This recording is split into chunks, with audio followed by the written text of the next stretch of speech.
Samueli wa kwanza sura ya 22 mstari wa kwanza mpaka ule wa 5. Kuanzia leo na nafikiri nitakuwa na somo leo na Jumapili.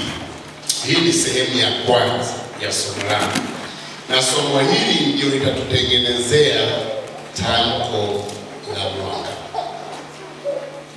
Kwa hiyo na leo naweka part 1, Jumapili nitakuwa na part 2. Na hili ndio litakuwa ni somo letu tutakalotembea nalo katika 2026. Nimejisikia kulitoa mapema kwa sababu naweza hizo tarehe za kutoa tamko nisiwepo. Kwa hiyo ni vizuri nikalitoa mapema. Kwa hiyo leo nitazungumza sehemu ya kwanza, Jumapili nitazungumza sehemu ya pili. Bwana Yesu asifiwe sana. Tunaanza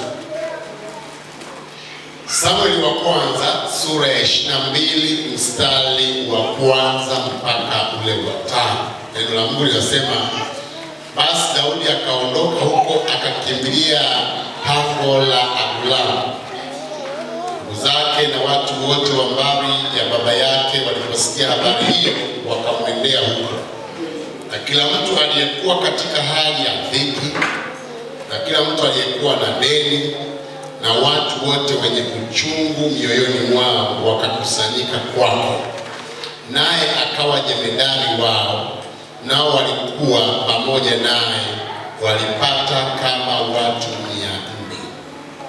Kutoka huko Daudi akaenda Mispa ya Moabu kwa ajili yao, waleta mbele ya mfalme wa Moabu, nao wakakaa pamoja naye wakati wote Daudi alipokuwa ngomeni. Kisha nabii Gadi akamwambia Daudi, usikae hapa ngomeni, ondoka ukaende mpaka nchi ya Yuda. Ndipo Daudi akaondoka akaenda zake akakaa katika msitu. Maisha ya mtu ni picha kubwa sana. Mungu anaweza akatumia mazingira ya aina mbalimbali, mazuri au mabaya, kutimiza kusudi lake aliloliweka ndani. Kama mshawahi kuona kuna watoto huwa wananunuliwa zile puzzles, mafumbo yale, sio kwa Kiswahili kawekaje, lakini inakuwa ni karatasi kama hii, imechora labda nyumba au mnyama, halafu taswira ya ile nyumba au mnyama imechora pale. Na sifa ya pili ni kwamba huyo anayetengeneza hiyo puzzle au hilo fumbo, sio tu kwamba hapa Daudi, Biblia inasema kwamba ukisoma sura ya 16 tayari amepakwa mafuta awe mfalme wa Israeli. Tumeelewana eh? Lakini hapa hajaanza kutawala. Sura ya 16 alipopakwa mafuta, sura ya 17 Daudi akamuua Goliati ambaye alikuwa ni adui wa Israeli. Baada ya kumuua Goliati, wamama wa Israeli wakaimba nyimbo za kumsifu nani? Daudi. Sauli ameua maelfu, lakini Daudi ameua 10,000. Inasema kwamba nyimbo zile zilipoimbwa sana na Sauli akazisikia, tayari na nyingi kukaingia wivu, akaanza kumtafuta Daudi ili amuue. Sura ya 18 Daudi amenusurika kuuawa na mkuki wa Sauli. Daudi anakimbia kuokoa maisha yake. Sura ya 21 mwishoni, kwa sababu ya changamoto nyingi, Daudi anaona bora afe. kwa sababu mambo mengi sana yanamsonga. Kumbuka, usisahau huyu mtu yuko anointed. Watu walio na mikopo ya madeni, waliokataliwa, watu waliokata tamaa, watu ambao hawajui maisha yao yanaendaje, na wao wakaja kwa nani? Kwa Daudi. Na walipofika wenyewe wakawa na ujumbe, sisi tunataka uwe kiongozi wetu. Kundi gumu sana. Bwana Yesu asifiwe sana. Unajua kuliangalia kundi mpaka unachoka. Imagine unakutana na kundi la watu waliokata tamaa, watu wenye madeni, watu wako very bitter ndani, wana machungu, wameumizwa, they are rejected people. Wanakuambia tunataka wewe uwe kiongozi wetu. That's group number 2. Group number 3 ni Gadi. Ni nabii Gadi. Yeye alipofika akamwambia Daudi, ni wakati wako wa kutoka hapa ngomeni uende Yuda. Ninasema kwamba kwa neno hilo Daudi akatoka akaenda huko Yuda, lakini akakaa katika msitu wa Hereth. Tuko pamoja? Haya ni makundi mangapi yalikuwa yakimtafuta Daudi? Daudi yuko pamoja kwenye wakati mgumu sana sana sana sana sana. Kwa hiyo kuna vitu ambavyo nataka tujifunze leo kutoka kwenye hii mistari mitano inayotupa taswira ya kimaisha, jinsi gani Mungu anavyoweza kukupandisha kutoka katika hali ulionayo na kukuweka katika viwango vingine. Kwa sababu ukiangalia hii story ni kama inakatisha tamaa, hai-encourage, haifanyi inspiration yoyote kwenye maisha yako. But God is teaching us something. Kuna kitu Mungu anatufundisha kwenye hii, inaweza kutusaidia na hasa kutembea katika mwaka ambao ni 2026, mwaka 2026. Mambo gani tunajifunza kwenye mstari? Daudi yuko pale sasa, tunasema kwamba wako ndani, baba yake na ndugu zake hatujui wako ngapi, lakini na hao waliokata tamaa, wamechoka nini na nini, tunasema walikuwa watu 400 na wengi. Alafu ukatokea nabii Gadi.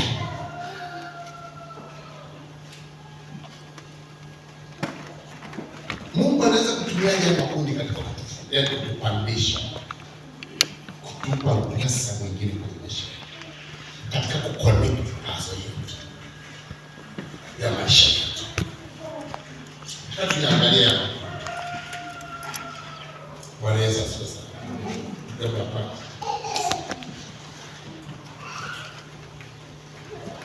Tunaangalia kundi namba 1. Ni kundi la baba yake na ndugu zake.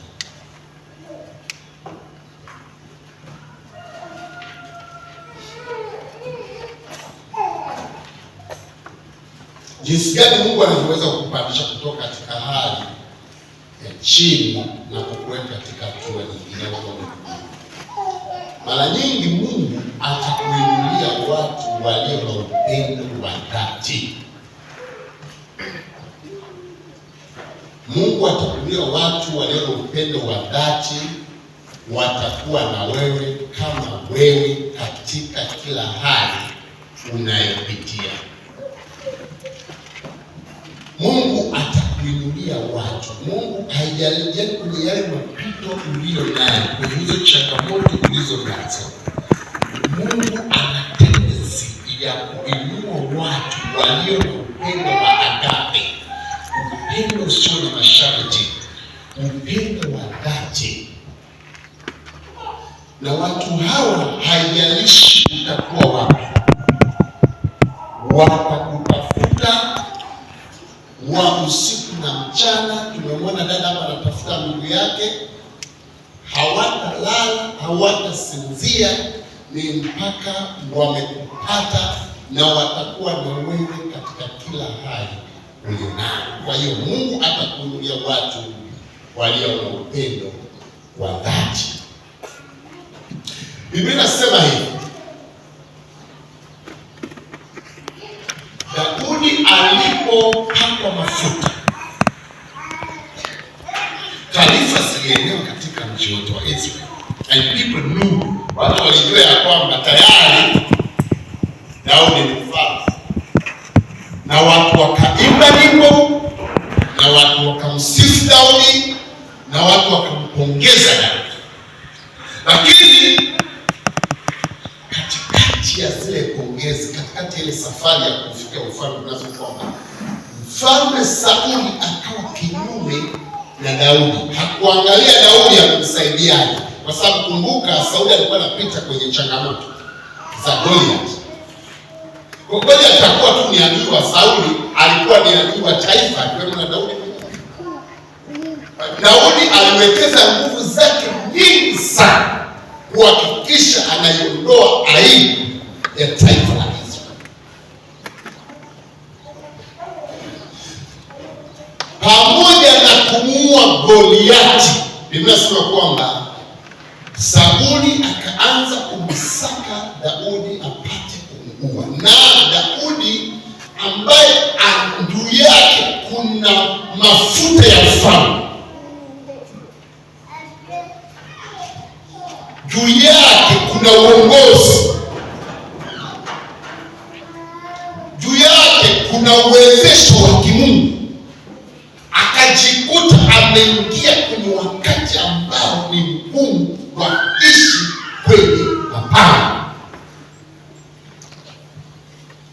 Mtu ambaye alitakiwa aanze kutembea na msafara, mtu ambaye alitakiwa awe na jeshi, nao anatembea kwenye mapango akiwa peke yake. Biblia inasema ya kwamba taifa lote la Israeli akiwemo na Sauli hawakujua nani Daudi yuko wapi, isipokuwa tu ni kakundi kadogo kababa na ndugu wao waliamua kumtafuta Daudi.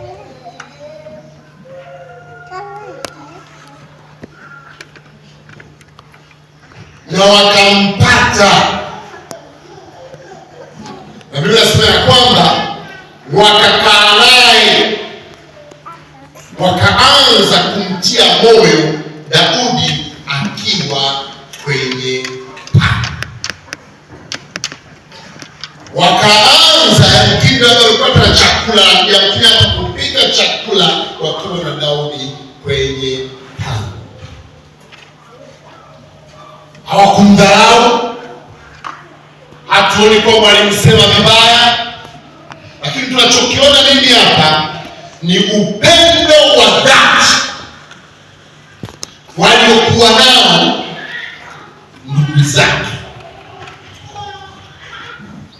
Tunaona moyo wao haukuwa kwa ajili ya nafasi ya Daudi, ulikuwa kwa ajili ya Daudi.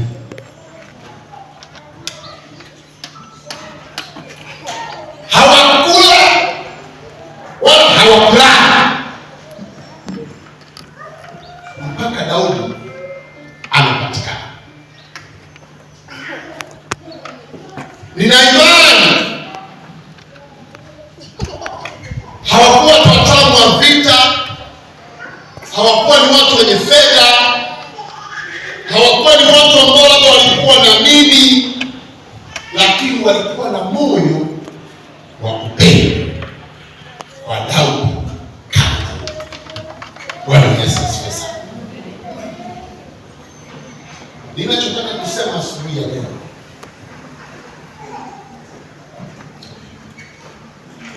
Unapoendelea kuishi, tambua kama mwanadamu, Mungu ameweka vitu juu yako. Mungu ameweka vipaji juu yako. Mungu ameweka uwezo juu yako. Mungu ameweka vibali juu yako. Mungu ameachia neema juu yako. Mungu kuna vitu vya kipekee ameweka juu yako. Lakini kumbuka, utapita kwenye changamoto. Kumbuka, utafika sehemu utakuwa kama Daudi. Utaishi kwenye mapango. Utaishi kwenye maisha ambayo watu wengine hawatakuelewa. Huu ni wakati ambapo Mungu huwa na uhakika atakuinulia watu, ndipo utaanza kujua katika msafara ambao ninao, katika maisha yanayoishi, ni nani yuko upande wako.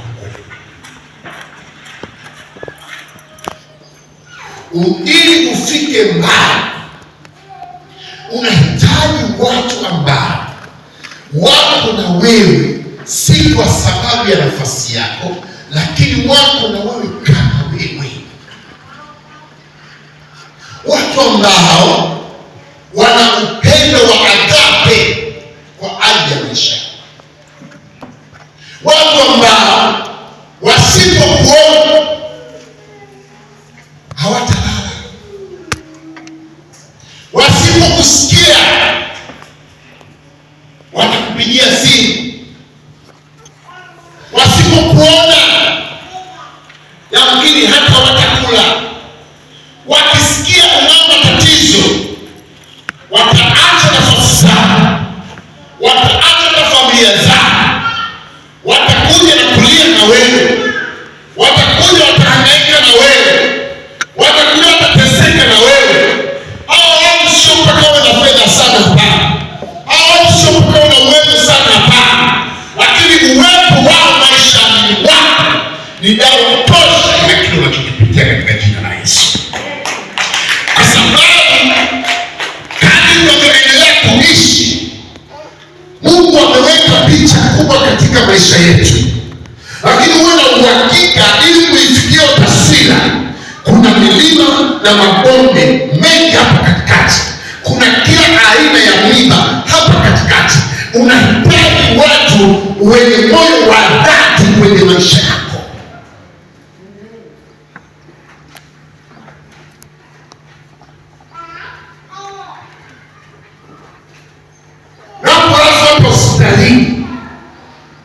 Unahitaji kuwepo na watu ambao wako tayari, hata kama atakaa mwaka mzima, lakini watakuwa na wewe. Utafika mbali. Watu wengi tumejikusanyia watu kwenye maisha yetu tukifikiri ni watu sahihi sana. Ni kweli watu sahihi sana, lakini kwa muda tu. Lakini tuna watu katika maisha yetu, lakini watu kwa sababu. Lakini ili tufike mbali, tunahitaji watu ambao watakutazama kama wewe. Uwe nacho usiwe nacho, wako nawe katika jina la Yesu. Uwe na umwa au umwi, wako nawe katika jina la Yesu. Uwe umekula au jana, wako nawe katika jina la Yesu. Hata kama utaugua, hata kama utapelekwa Mwanza, watapanda basi waje wakuone katika jina la Yesu. Kwa nini? Wanakupenda kwa moyo wa dhati. Ukiwa na watu kama hao maishani, umefanikiwa.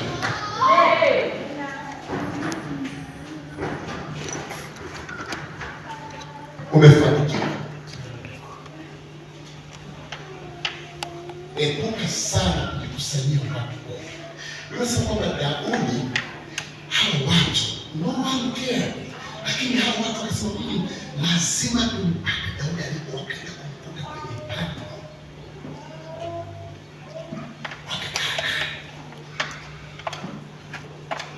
mimi anaongea, mtu ananena kwa lugha, anaongea mtu ana tabia, anaongea mtu ana magari, anaongea mtu ana nini. Basi be careful. Hicho ndicho nachokea. Kwa sababu watu tumekuwa ni mengi, tukifikiri ni watu walio pamoja na sisi kimsingi.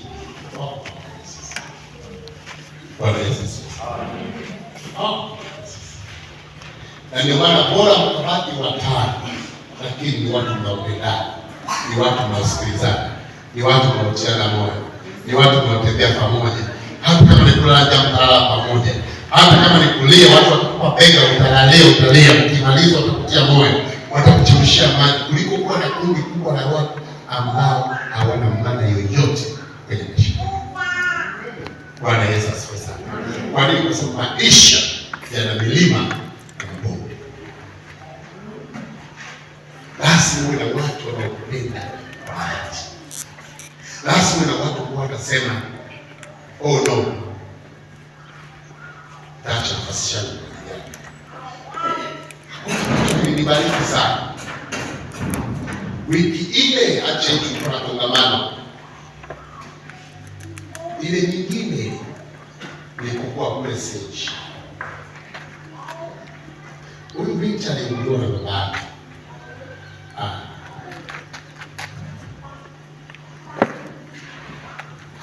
Kila siku asubuhi na jioni, Steve Ole walikuwa Mombasa.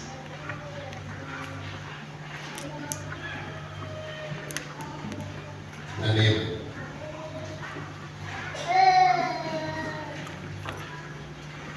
ukiangalia mabinti hawa au Steve hawana fedha, sio kwamba kila siku wanaweza kulipa na kwenda. Wakati mwingine walikuwa wanaenda wao wananyonyesha, hawana hata fedha za kula mchana.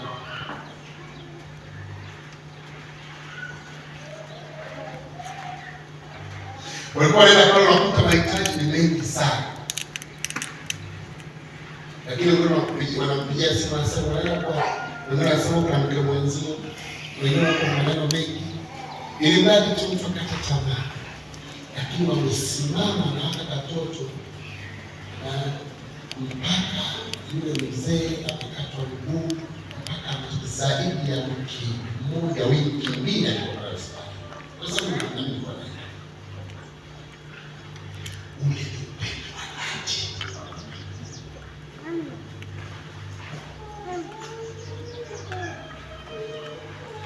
Walikuwa kaka zake kutumia hela ya kula hawana.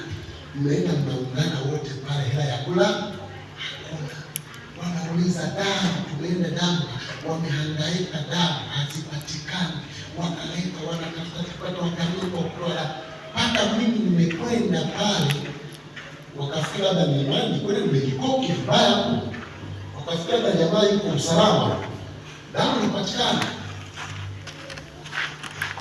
Damu ndio chache operation. Mzee Kristo kufanya operation. Wakafanya operation lakini wamehangaika naye. Huyu wakati ndio mbeba wanakwenda na chuma kimoja na sebula kimoja wako naye. Kwa nini? Upendo wa dhati.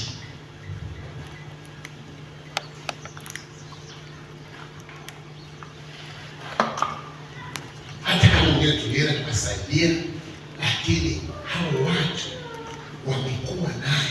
Anabeba mtoto wake mgongoni, wanatanguzana na mume wake. Hao kila siku na kinanema.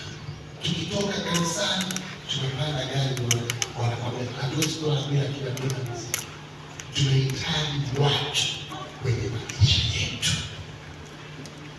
watakaohangaika na sisi, watakaolia na sisi, watakaosema hatuko hapa kwa sababu fulani ana uwezo wa kutupa kitu. Hapana, ila tuko hapa kwa sababu tunampenda. Bwana Yesu asifiwe.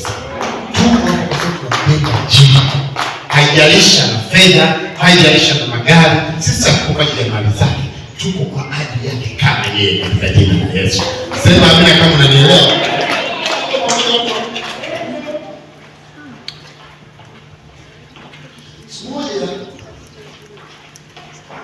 Nimesaidia watu wengi sana. Nimesaidia watu na kabizwa na mabaya huko, wengine wanakuwa wake zako, kabizwa wanakuwa wake fine. Lakini kwa sababu nafahamu siri hii, hiyo haijachosha katika kusupport watu. Siku moja, mara ya kwanza nimeenda Dodoma, nikakutana na rafiki yangu mmoja anaitwa Tumoro. baadaye kwa rafiki ya tunafahamiana. Yeye ni mfanyabiashara, ni mtumishi wa Mungu, ni mtu mwenye uwezo mkubwa, yaani watu wenye fedha duniani. Tukawa marafiki. Yule bwana nilipita kwenye changamoto fulani. Kuna kipindi kuna watu walijiorganize wanifunge. Niambie kidogo. Nikaona kesi imeandaliwa na kuambia sasa yule bwana ana mtandao mkubwa mpaka Ikulu sijui wapi. Nikatumia usalama, nikaitwa tuko mpaka Mwanza kule. Nikamwaga mwanangu na nini, wangu mwambia bwana mimi nimeitwa na nini. Nikafika katika jopo la watu wenye sheria na nini, watu wakubwa nini wananihoji, wana mafaili, na mimi sikukana na watu wa sheria na nini. Nikajua hapa leo nakwenda. Lakini ninajua siku kutoka hiyo. Ndio wewe unashughulika naye, sio yeye. After mwingine. Ule kufuatilia kimuli ya kucheza game.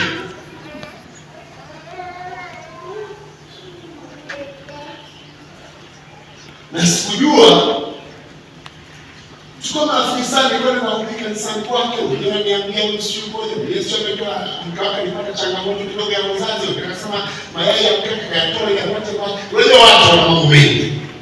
But he became my best friend. Kilichotokea siku moja akapata ajali. Ni mtu mwenye fedha, ni mtu ana, lakini amepata ajali kwa sababu ni magumu na hakuwepo na mtu wa kumsaidia katika matajiri wake. Sawa, walimpeleka hospitalini lakini no one came. Niliondoka, nilitumia zaidi ya milioni 6 mpaka siku anazinduka kwenye ile hali. 6 million. Siko sawa nitendea kitu. He is my friend.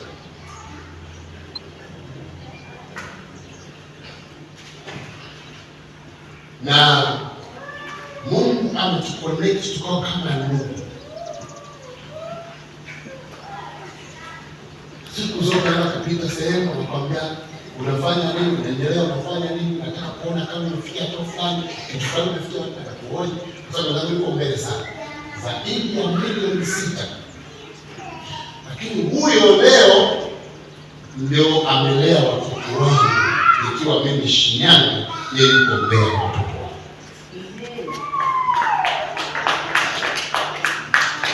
Ni mtu tuliyekutana naye kwenye kutana.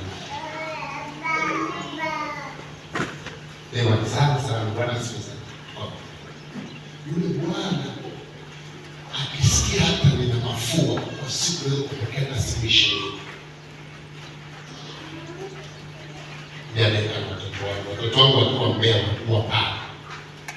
Hata mimi sijaenda, lakini wao wamesimamia kama wazazi. Ni watu wanaofanya kazi zaidi ya 200, lakini wameacha shughuli zao. Tuko pamoja. Wanawafanya kazi zaidi ya 200, wana mahoteli, wana nini, wameacha, wameenda kwa Keli kumsimamia huko mke wake, maana kimoja huko Mwanza, mke wake ameacha shughuli zote, kaenda kumsimamia Keli ambaye baba yake kwenye akaunti yake familia kubwa. Na wametoka huko wamekuja kumtengenezea sherehe kwa gharama zao.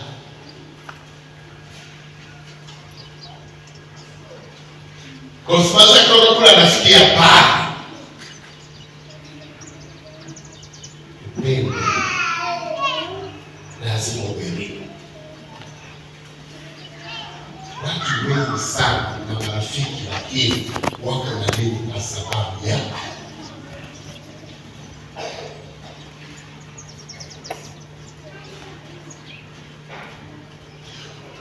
tunaposema Mungu anaweza kuinua mtu kama vumbi. Mungu anatumia watu, lakini hatumia watu tu, anatumia watu wale wapendo wa dhati. Hawana kusema vibaya, hawana kuchafua, hii mpendwa ameunguliwa na nyumba.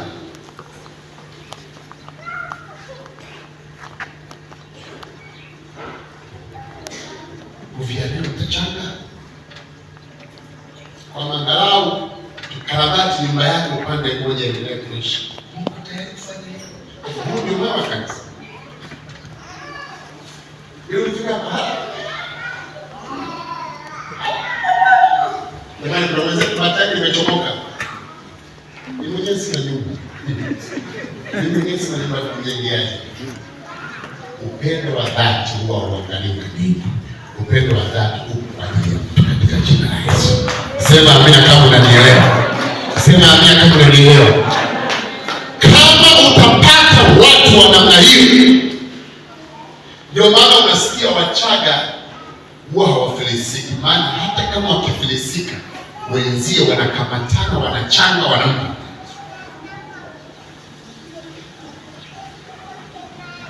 Hivi leo ukipata shida kubwa, hao marafiki zako unao, unahisi watakuwa nao?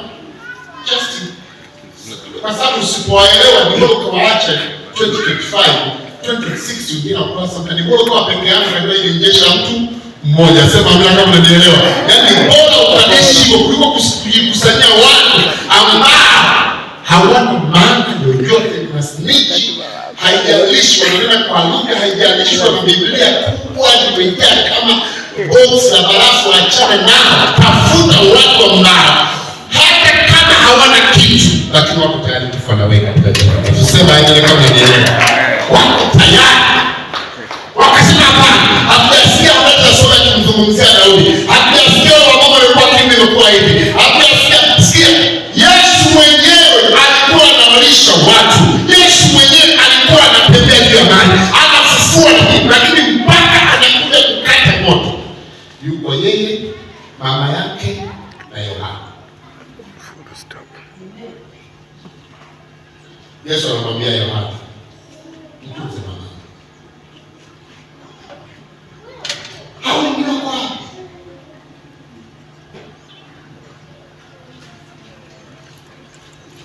Ukiwaambia unawaza mali, ukiwaambia watu wanatimani, kwa nini ukipata shida uone nani? Ndio maana wasikiza na wazee. Bincha juzi sasa nipigia simu, alikuwa amelazwa. Nimeenda pale mkukuta kulipana.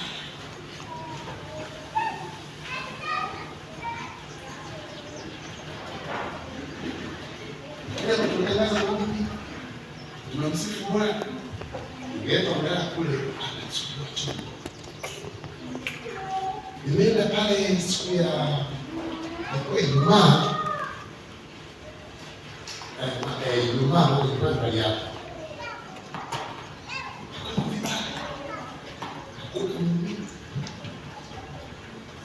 Ukristo sio kuomba tu. Ukristo sio kutoana mapepo tu. Ukristo ni pamoja na kuthaminiana. Bwana Yesu asifiwe sana. Sema ndio kama ndio. Huyu kijana hana wazazi. Wazazi wake ndio hao wanaibuka katika kusema mimi ndio mzazi. Iko sahihi. Bado tunamzika Yesu. Huyu kijana amekuwa kwa kuunga. Wewe ndio unaangalia saluni. Huyu amekuwa yani kwa kuunga. Yaani mwenyewe haelewi shaki. Amekuwa kwa kuunga. Mzazi wake wa kwanza ni kanisa, lakini wanataka watu wakigombana kwa nani atokee mtu aseme kwamba sehemu hata kama una hela ya kufundisha mimi nitakulipia kama apatikane kwa namna hiyo.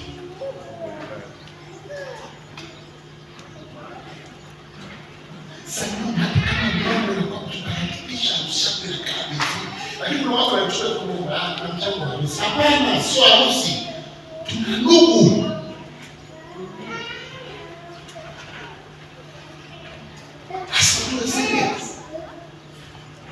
Hatuwezi tukatoka mavumbini kwa pendo la kinafiki. Tunatoka mavumbini kwa pendo la kweli katika jina la Yesu. Sema neno kwa Mungu. Sema Daudi, hiki ndio kilisaidia. Kundi la pili,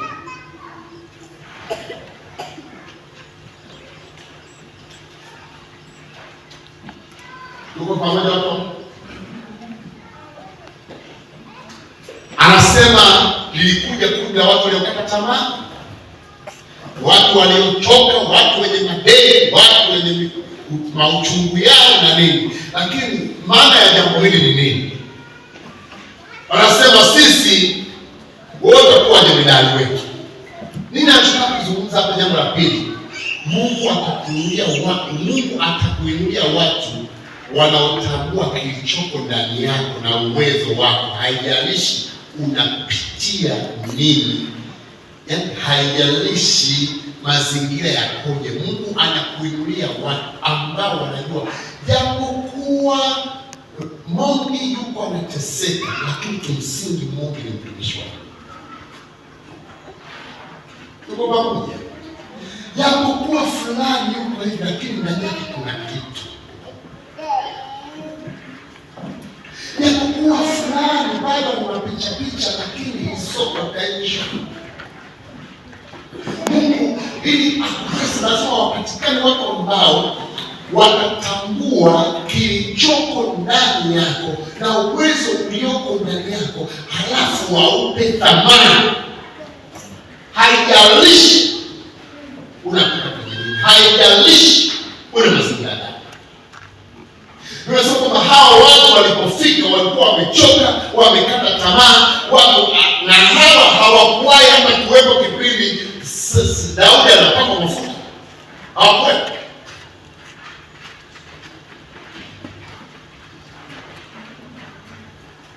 But walijua kwamba Daudi kama alikuwa kwenye celebration yake, inauguration yake, lakini ndani yake kuna uwezo wa kimungu unaweza kutusaidia sisi. Walijua kwamba huyu one day ndani yake kuna ufalme. Huyu one day atakuwa ni amiri jeshi. Sawa anahangaika, sawa na watoto kila sehemu, sawa, lakini kuna kitu cha tofauti. So they gave him value. Wakampa amani. Utatoboa ukipata watu wakajua kila ambacho Mungu ameweka ndani yako hichi, hata kama hawana kitu, utafaidika.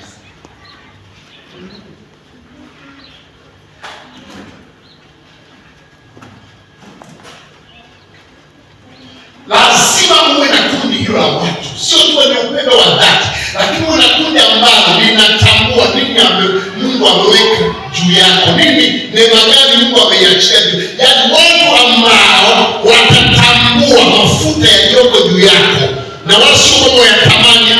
Wakifika waseme, hata kama wengine waseme wewe hufai kuwa mchungaji wetu, lakini sisi tunakuwa ni mchungaji wetu katika jina la Yesu. Na ndio maana ninapowatazama watu waliopo leo, nasema jina la Bwana libarikiwe, kwa sababu leo mimi kuwa mchungaji ni kwa sababu yenu katika jina la Yesu. Pamoja na milima na mabonde na mapito yote, lakini kuna watu walisema haijalishi pastor yuko wapi, atakumbuka katika jina la Yesu. Maana tunajua kuna mafuta juu yake, tunajua kuna kibali juu yake, tunajua kuna neema juu yake, tunajua kuna upako juu yake. Wengine wasielewe, wasitambue, lakini sisi tunajua liko kutoka katika jina la Yesu. Haijalishi anapita mazingira gani, tunachojua ni kwamba iko siku baraka zake zitakuwa baraka zetu. Sio watu ambao ni kujivali kila kwetu.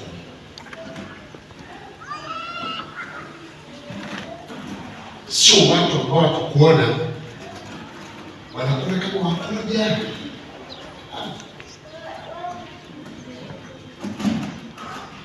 Tunahitaji watu ambao haijalishi tuna changamoto gani, lakini waelewe mafuta yaliyoko, waelewe uwezo ulioko. Ndio maana wanamuuliza watu wengi, unaweza kukaa vijana wewe? Kama vijana wana mambo mengi, lakini mimi siangalie mambo yao, naangalia neema niliachia Mungu yao. kijana anaweza kukaa na matewa na mambo mengi, lakini ukimweka kwenye mitambo, ngoma inaseleleka katika jina la Yesu. Amen. Ukikana pita ana mapicha mengi, lakini ukimweka maeneo fulani watu wakabarikiwa. Sometimes tutambue kile ambacho Mungu ameweka juu ya watu. Kuna watu kanisani wanaangalia, kwa mfano mimi nimesoma sawa, nina uelewa mkubwa wangu kama mnavyosema sawa, ninaona mambo, lakini mimi na udhaifu sana. Kwa mfano mimi toka nianze kukaa kwenye sijai kupeleka watoto shule, huwa nakuta wamepeleka na sijui kuandikisha mtoto shule na sijui kuongea na mwalimu. Hata vikao vya shule sijuaje. Nikienda mwalimu akaanza kuongea naanza kuona makosa kuna yaongea, kwa hiyo siwezi.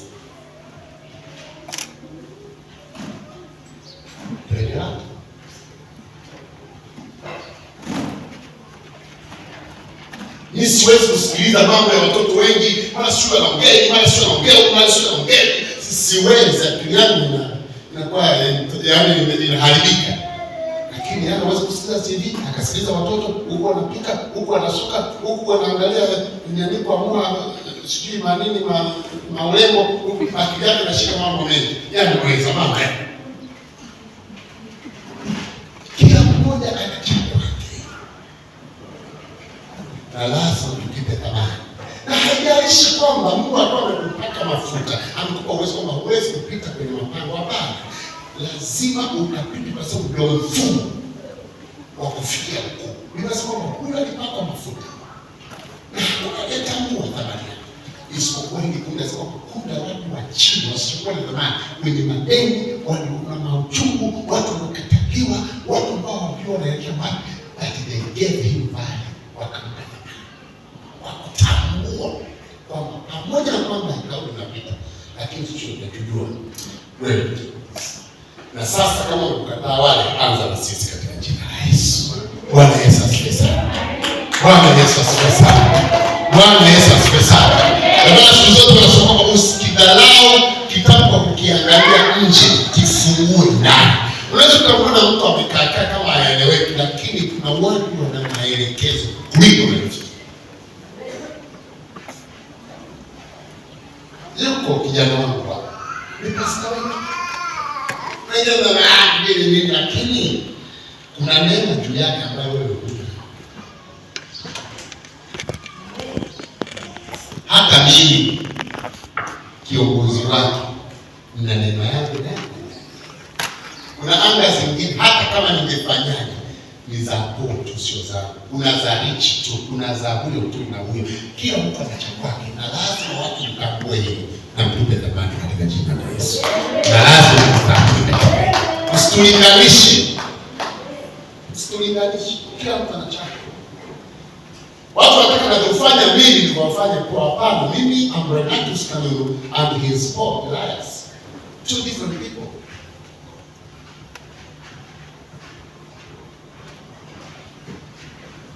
Lakini kipi kinachofanya sisi tupande juu ni kutambua mafuta ya Bwana chini.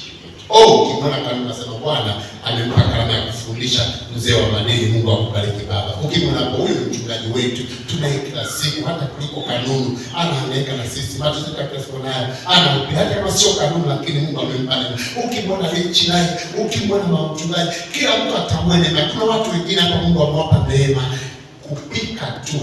Kukonya kina majibu wanajua kumwambia panga kaje. Mimi na mjanja wangu ukiniambia kupanga kaje siwezi. Kiko mtu anasema acha tuweze kupika siku. Ukikwenda kule wewe utoboi mwezi.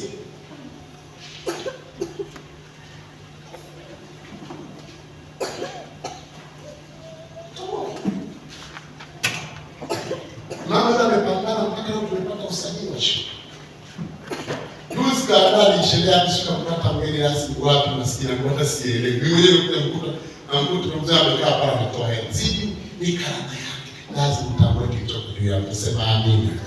Hata kichaa ukimtazama kwenye jalala unaweza kupata cha kujifunza.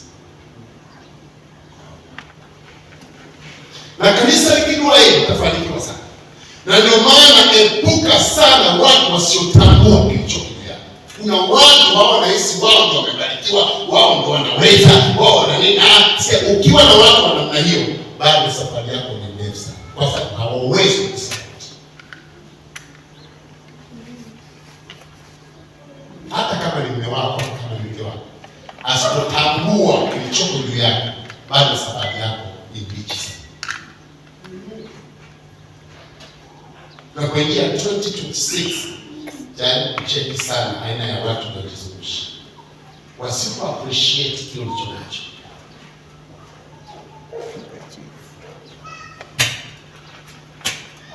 Wale watu wakifika hapa wanasema karibu wamefanya, lakini kanuni mimi hapa toka nikuondoka Jumapili nimekuwa kwenye changamoto ya afya, pasta nafahamu, lakini niwakuta naendelea.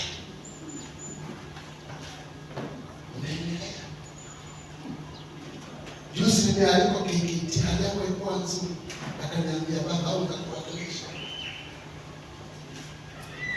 Aenda akamwakilisha kwenye jopo la watu kwa tafuta fedha milioni 100 na ngapi, kana kupigia sasa sababu kuna milioni 100 na kitu tunafanyaje? Nikamwambia umeingia huko kwa mmoja. Bwana kuna hata lazima ukiingia au ujifitishe na kukutana na watu wenyewe. Mtu anasema sasa mimi natoa mfuko 300. Nimekutumia kama message yako. Mimi baba tulia. Bwana Yesu asifiwe sana. Sema mimi kama unanielewa. Kila mtu anachape katika jina la Yesu. Kuna neema juu yako. Hakikisha watu ulio nao wanatambua.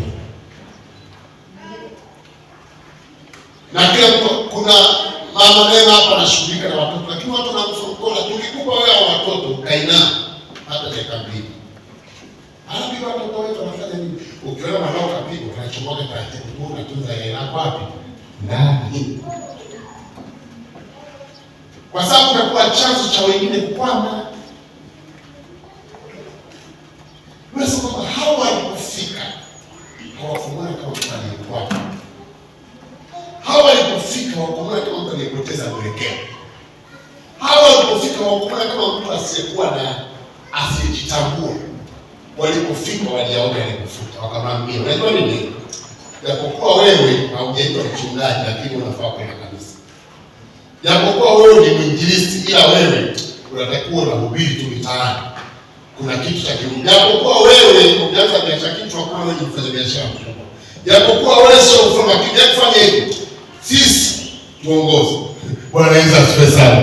Fanya hivi, sisi tunakaa nyuma, wewe songa mbele katika jina la Yesu. Sisi tunakuja tunakufuata, lolote tunalotuambia tutasikiliza. Ukituambia inama tutainama, ukisema inuka tutainuka, ukisema kimbia tutakimbia, kwa sababu hata kama wengine hawajatambua, sisi tumetambua katika jina la Yesu. Na hatutaachana na wewe, iwe kwa damu, iwe kwa maji. Tunahitaji watu lazima utainuka hata kama umechoka. Hebu angalia Daudi akiwa kwenye pango anapokutana na ile kundi. Na watu kufikiria kama vile unajisikia. Very good. Very good. Akiulizwa anasema mimi nikimbia na damu leo. Kio sijali. Kuna mafuta baraka zako. Ni baraka zako. Wao tunajua ameweka ni bwana na uchungu mwanangu. Mimi yani kila nini ila ninachojua wewe fanya hivi. Kuwa kiongozi. Kubarikiwa kwako, kubarikiwa kwako. Sikia iko hivi. Wewe achana na mimi kwamba nimekata tamaa, nimechoka. Acha nijirazi hapa. Wewe tulishakwambia wewe ni midali wetu. Tunatambua mafuta leo katika jina la Yesu. Sema imeweka mali. Daudi akatiwa moyo. Kuna watu wana namna hiyo kwenye maisha. Kwa sababu na watu ukikosea tu wanakuona sisi tulijua. Yule hamnaga kitu. Huyo sio rafiki, piga chini hata kama ni ndugu yako.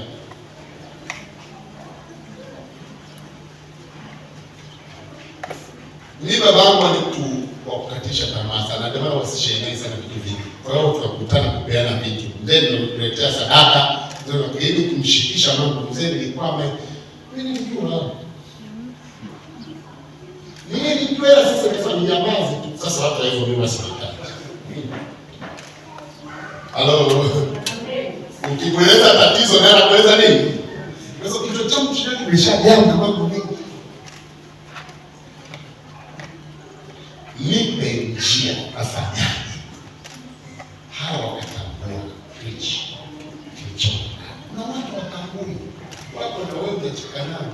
Lakini ukigeuka ukamwambia unamtumisha hadi. Kuna watu hawana chochote. Ulipotamka kwa sababu hizi ni hadi ya nchi. Hata kama hawajakufanya wanakushika. Halo. Sema yeye kama ndiye. Na ndio maana ni bora waende kuliko kuwa na kundi ambalo halina msaada kwenye maisha yako. Jambo la tatu.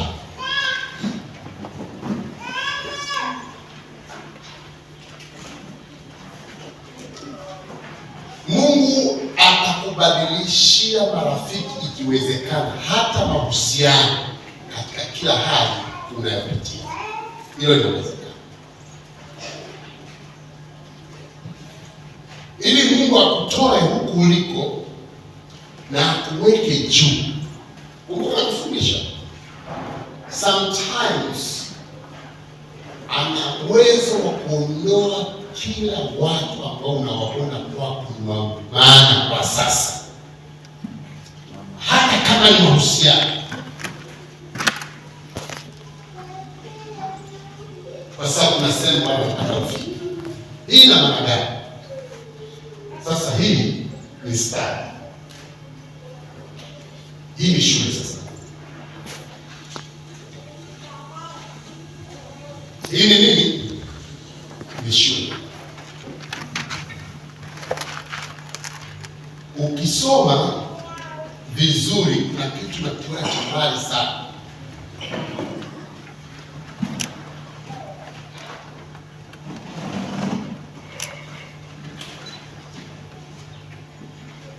Waliopaswa kusimama na Daudi kimsingi, kwa pamoja, walikuwa ni Waisraeli, si ndio? Biblia inasema hivi, Daudi baba yake na ndugu zake walipofika pale mstari wa kwanza na wa pili, watatu na pale watatu wasema ikabidi Daudi aondoke. Yuko kwenye mapango, hajui hatima yake itakuwa vipi. Ikabidi Daudi aondoke, akaenda mpaka kwa nchi ya Wamoabu, Mispa. Tunaelewana vizuri? Na sababu ya kupeleka kule ilikuwa ni nini? Biblia inasema kwamba alienda kuwaombea sehemu ya kuishi.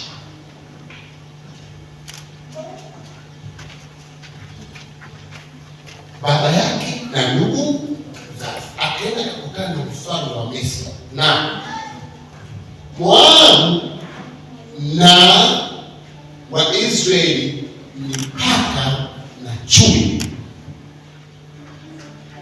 ni watu wasioelewana.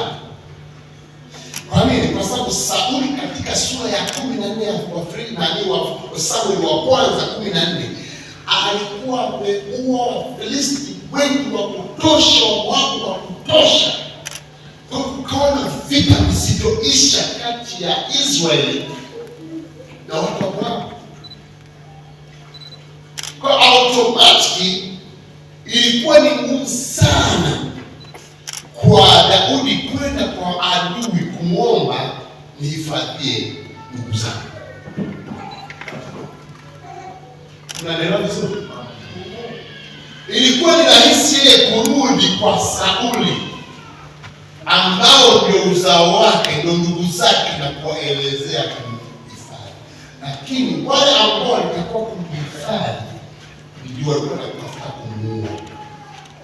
Alafu wale ambao ni maadui aliwaona kama ni maadui ndio wakampa sehemu, akaweka ndugu zake. Sio unaelewa vizuri? Wale ambao alitajia kwamba hawa ndio wangemhifadhi wakatafuta kumwangamiza. Alafu wale ambao walikuwa wanaona kwamba watajiangamiza, hao ndio wakamhifadhi.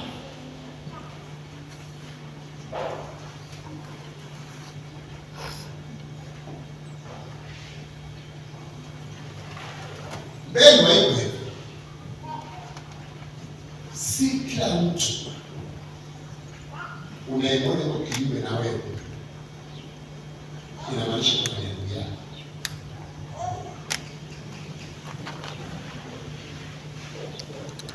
Danieli inasema kwamba aliwaona wale simba kama adui, kwamba wangemuua, alafu wale aliokuwa wanakaa nao ndio wakaona kama ni marafiki, lakini vitu vilibadilika. Wale aliokuwa wanakaa nao ndio wakatafuta kumuua, wakaenda kumsemea kwa mfalme.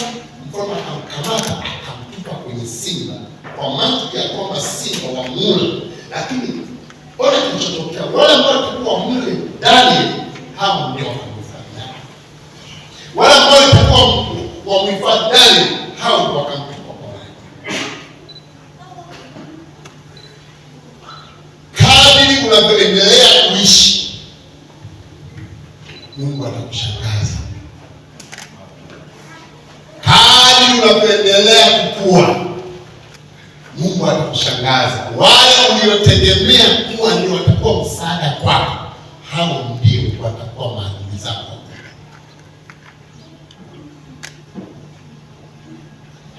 Wale ambao ulitegemea kwamba ndio watanisaidia, hao ndio watakao kuangamiza. Wale ambao uliwaona kuwa hawafai, usiwe na shangaa, hao ndio watakuwa kwako kutia.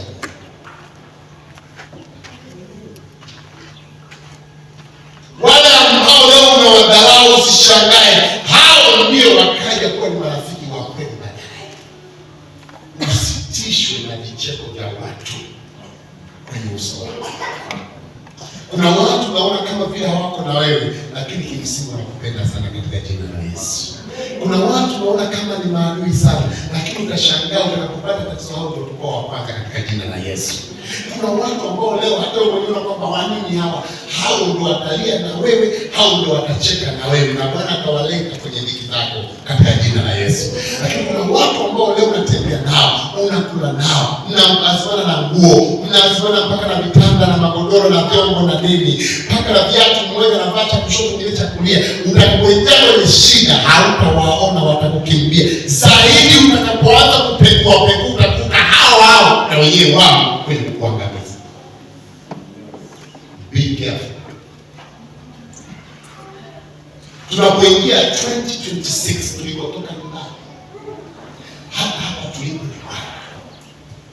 So your brain needs to stretch. Lazima ubongo wako utanuke, uone katika makueleza kwamba kwa kuna nyakati zingine Mungu anaturuhusu kuingia kwenye shida. Sio kwa sababu anatutesa, anataka apepete marafiki wasiofaa wakae kushoto, wengine wakae kulia, ili tuweze kutembea vizuri katika jina la Yesu. Kuna wakati unaweza kuchukia, umelazwa hapo umepaka ile ugonjwa na muda mrefu, wewe unasema ni ugonjwa, kumbe Mungu anataka akutazamisha kwamba katika kundi la watu 20 nao, kimsingi naye mtu mmoja tu ndio ambaye yuko pamoja na wewe. Mama utakapokuwa unateseka, unahangaika, ni mmoja atakuja atafua, atakubadilishia nguo, atakufanyia hiki mmoja. Wewe yule 19 hautawaona tena. Nataka nikueleze, ukitoka kwenye huo ugonjwa hautawarudia hao 19 katika jina la Yesu, kwa sababu utakuwa umepata darasa la kutosha. Wakati mwingine mapito ni mazuri, maana yanachuja watu ili Mungu akubadilishe watu sahihi kwenye maisha yetu. Sema amina kama unanielewa.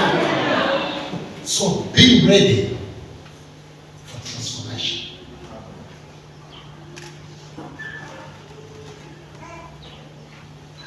Sasa kuna watu wanafikiri hata kanisani tukipita kwenye dhoruba wako hapo, lakini watu wanasema kwamba hapa mpaka jengo liliondoke ndio tutatoka, na tuko tunanuka katika jina la Yesu. Hawa watu sahihi na wamebaki watu wa kawaida kabisa, watu wenye kausha damu, watu wenye changamoto zao, watu wenye shida, kile unaigusa matatizo yake, lakini watu waliofikiwa na ufahamu kuwa wanaelewa. Wakati mwingine matatizo huwa ni chekecheo linalopita ili tubaki na watu watakaokuwa pamoja. Sisi sema amina katika jina la Yesu. Na ndio watu wa mahusiano mengine ukiacha nayo unasema asante Yesu, toka tumeachana na hii ng'ombe hii. Leo haki ya Mungu, namshukuru Mungu katika jina la Yesu. Maana ilikuwa ni balaa. Ile uso ulikuwa gumu jamani.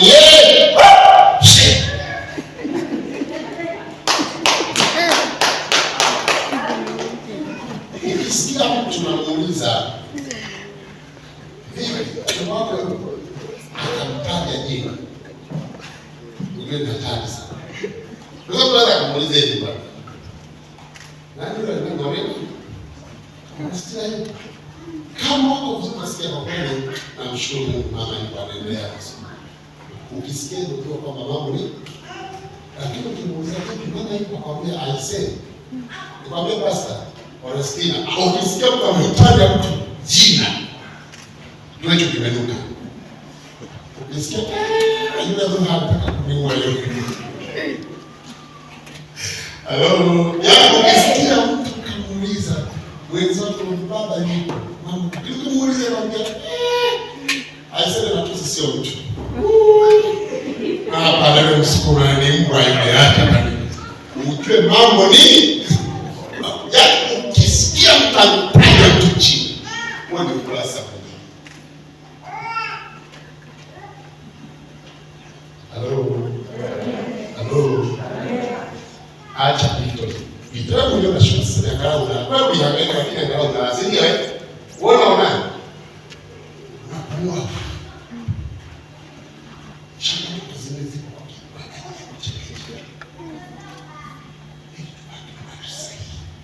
wewe unasema kwamba sio watu wa kama zamani, mbona kuna watu, mbona kuna hakuwa na watu. Ilikuwa ni msukuli. Asili ni watu. Kuna watu hasa katika maisha kwa kadia kuteseka. Hello. Bwana Yesu asifiwe. Kwa hiyo Mungu akutoe mahali ulipo na kuweka kwenye level zingine. Sometimes atakupitisha kwenye hizo changamoto kwa lengo la kubadilishia mahusiano. Ili akupe mahusiano yaliyo bora zaidi. Amina. Bwana Yesu asifiwe sana. Jambo la mwisho,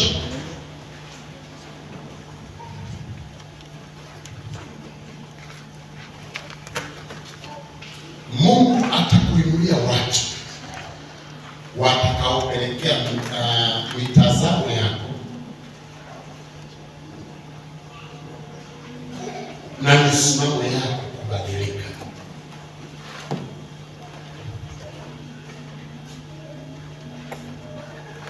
Mitazamo yako na mahusiano yako kubadilika. Leo kufundisha taratibu.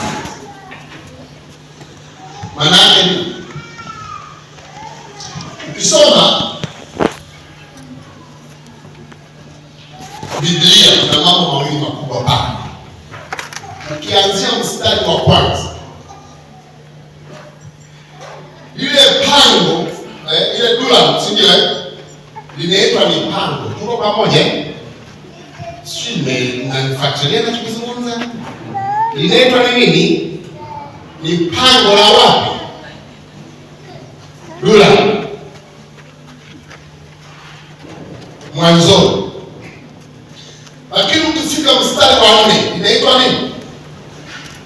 Hausikii tena pango. Unasikia ni nini? Daudi aliporudi kwenye pango alirudi wapi?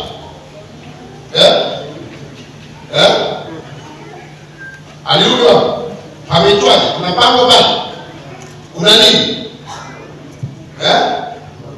Kuna ng'ombe. Na mstari wa 5 ndani anasema pango. Anasema nini?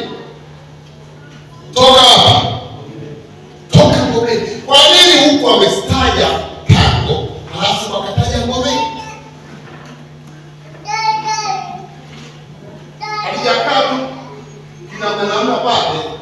Alijakaa tu kinamna pale kwa eti sijui kwamba huku ni pango, huku ng'ombe naye kuna sababu Mungu anataka kufundisha. Pango maana yake ni pango ni kitu ambacho mtu anaingia na kutoka. Ndio maana alikuwa na uwezo wa kuingia akatoka kaenda Moabu kutafuta pa kuishi akarudi. Lakini ngome ni fence.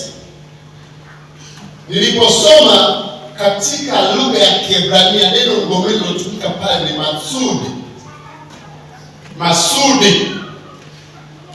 Masudi maana yake nini? Ni kama fence iliyowekwa halafu ikawekwa nyavu juu kwa ajili ya kukamatia wanyama. Ndio neno lilotumika pale. Maana yake nini? Kumbe tatizo la Daudi halikuwa tena Sauli.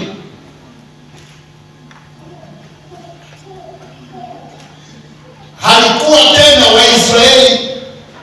Tatizo la Daudi hapa lilikuwa ni ufahamu. Yeye ndiye alijiona kuwa ni kati. Yeye ndiye alijiona ni mwana. Kwa sababu hiyo, maana kama asingelikuwa na hiyo nafasi, alikuwa hana uwezo wa kuingia na kutoka. Kuingia afanyaje? Na kutoka. Lakini aliporudi ngomeni hakutoka tena. Kwa nini? Akawa trap. Mawazo. Yeye ndio alijiona hivi. Ndio Gadi anakuja anamwambia hivi, sikia nani Daudi, toka kwenye hayo mawazo, toka kwenye huo mitazamo, toka kwenye akili. Kwa sababu gani? Mpaka sasa Bwana amekuinulia watu. Mpaka sasa kama ni jeshi unalo. Mpaka sasa kila kitu kiko vizuri. Sasa kinachokutesa sasa hivi wewe ni ufahamu wako. Kwa sababu umepita kwenye shida muda mrefu, umezoea. Sasa umekubali, lakini kimsingi Bwana kama ni darasa ameshakupa, kama ni watu ameshakupa, kama ni mwelekeo ameshakupa. So what you need now ni kutoka kwenye hizo akili, ni kutoka kwenye vifungo. Angusha hizo ngome. Anasema toka huko, maana yake ni ondoka. Anasema utoke uende Yuda, maana yake ni umsifu Mungu. Maana yake uende sema ambapo tunakumtukuza Mungu, sehemu ambapo unastahili kuwa, ili yale ambayo Mungu amekusudia kwenye maisha yako yaanze kutokea katika jina la Yesu. Sema amen kama unanielewa. Ndio na mimi nataka nikueleze ya kwamba kama ni shida umepita, kama ni mateso umepita, kama ni mahangaiko umepita, ni wakati wa kutoka. Na Gadi anamwambia Daudi, toka uende tena sasa Yuda. Toka uende sasa uende kumtukuza Mungu. Uende kumsifu Mungu. Kwa nini? Uliingia peke yako kwenye pango, lakini sasa unatoka na watu 400 katika jina la Yesu. Uliingia peke yako kwenye pango, lakini sasa unatoka na nabii Gadi katika jina la Yesu Kristo. Bwana amekutengeneza, Bwana amekupa nafasi, Bwana amekupa darasa. Shule ulionayo itakusaidia kwa kwenda katika jina la Yesu. Anamwambia kwa sababu yuko mbali wewe kutangulia kwa Yesu Kristo. Walimweka kaburini siku ya kwanza, siku ya pili, lakini siku ya tatu akatoka katika jina la Yesu. Na sasa yuko hai, anaishi na anaendelea kulijenga kanisa lake.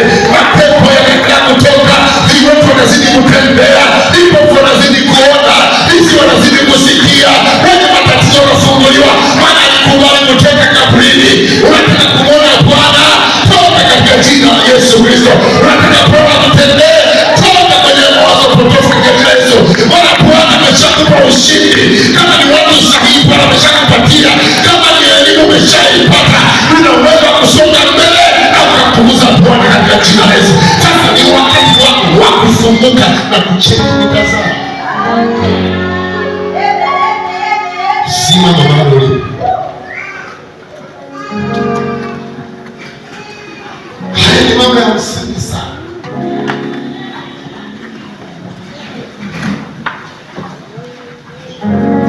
Ni mambo ya msingi sana. Maisha ni watu.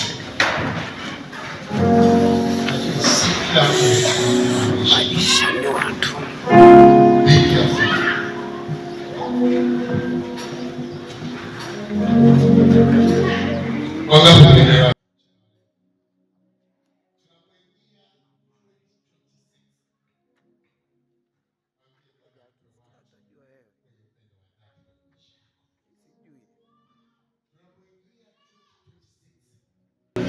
Mwambie Bwana kwa neema ya Mungu yako.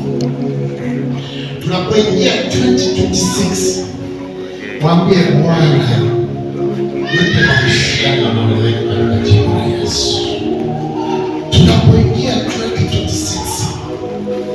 Bwana abadilishe mtazamo, maana najua shule ya mwaka huu itanisaidia kutembea kwako.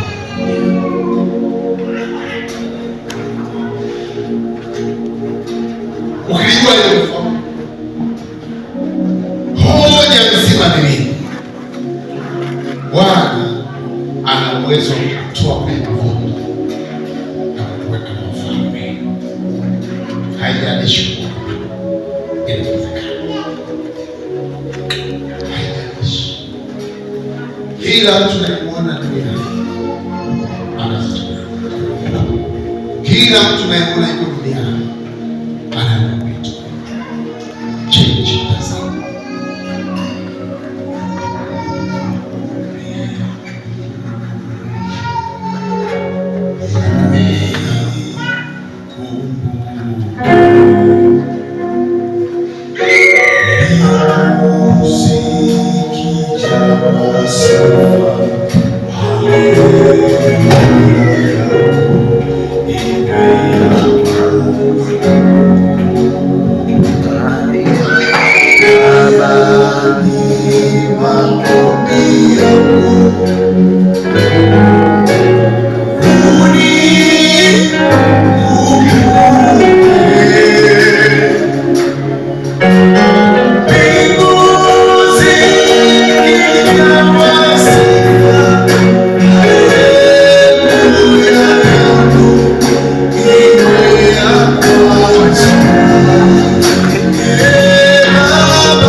Ninapoingia 2026 ninaomba Bwana unipe watu sahihi sana ili nitoke mahali nilipo. Nipe watu sahihi sana, watu wenye upendo wa dhati, watu wasiokuwa wanafiki, watu wasiocheza na akili yangu, watu wasiopenda vya kwangu, bali watakaonipenda Bwana, watu wanaosimama na mimi katika jina la Yesu. Watambue kile ulichoweka ndani yangu, kile ulichoweka ndani yangu, kile ulichoweka kwenye maisha yangu. Wakitambue Bwana, wakipe thamani ya Bwana katika jina la Yesu, katika jina la Yesu. Asante Bwana, maana ninajua ya kwamba maisha yangu ni fungo kubwa na umeligawa katika vipande. Bwana, unipe watu sahihi, nipe watu sahihi, watu wenye upendo, watu wenye kujali, watu watakaosimama nami, watu watakaotumika nami, watu watakaoshirikiana nami katika jina la Yesu, watu watakaotia moyo, watu watakaokuwa na mimi katika hali zote kwenye maisha yangu. Bwana, kila asiyefaa katika maisha yangu, wewe mwenyewe ukamwondoe kwa jina la Yesu, ili asiyumbishe chombo changu, asiyumbishe shughuli zangu, asiyumbishe utumishi wangu kwa jina la Yesu, kwa jina la Yesu. Bwana, Bwana, yeyote asiyestahili kuwa na mimi, Bwana, ukamwondoshe. Zaidi ya yote, badili mitazamo yangu, badili ninavyofikiri, badili akili yangu jioni, mtu mwenye vifungo, mtu unayeteseka, mtu unayehangaika, bali jioni, shughuli hizi ninazozipitia, changamoto hizi ninazozipitia, ni darasa la kunisaidia 2026 katika jina la Yesu. Asante Bwana, kwa sababu wewe ni Mungu